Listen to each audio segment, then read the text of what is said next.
For the first time since Democrats suffered losses across the board on election night, the chairman of the Michigan Democratic Party sat down for a long-form interview with our political reporter, Rick Alvin. Rick's here now with part of what he had to say. Yeah, it's an interesting conversation to have because we're far enough away from the election now that Brandon Dillon had a very clear-eyed assessment of what happened to his party here and nationally. He and his colleagues are, as you would expect, not happy about the outcome, but they're also determined to learn from a cycle that changed the fortune of Democrats in ways that were not fully apparent in polling leading up to the election.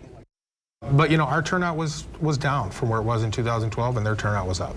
I mean, that's, when you boil it down, that's how elections are won and lost. And some of it varies regionally, but, you know, we got our clock cleaned everywhere in the state, except for some very few pockets of areas where we saw some growth. In fact, in Kent County, we saw some positives. But we're going to have to figure out, it's not just turnout. I think people think that turnout is just how many times you knock on somebody's door and try to pull them out. It's also about the message, and it's also about the messenger. And we have to understand that the biggest determination of somebody's propensity to vote is how they feel about their vote mattering. And obviously folks on the Republican side thought that their vote mattered and they were going to make a statement this year. They did.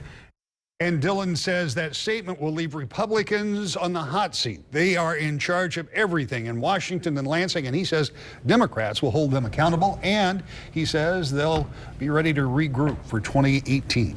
What does he think the key will be in 2018? Oh, hands down, he wants the governor's race here in Michigan. He thinks that's the key, and it's interesting because it's not just about the governor's race, but that governor will be in control of the state house or in control of the governor's office over redistricting. And remember, that redraws all the lines for U.S. House, State Senate. So that's really key for Democrats. They haven't had that in a long, long time. So that governor will have a big input on that. There's a lot of this conversation that you'll want to hear because we did the entire show this week. We talked about that, changes on the national level. A very interesting conversation that you can hear in its entirety this Sunday morning at 10 o'clock on Wood TV 8 for To the Point.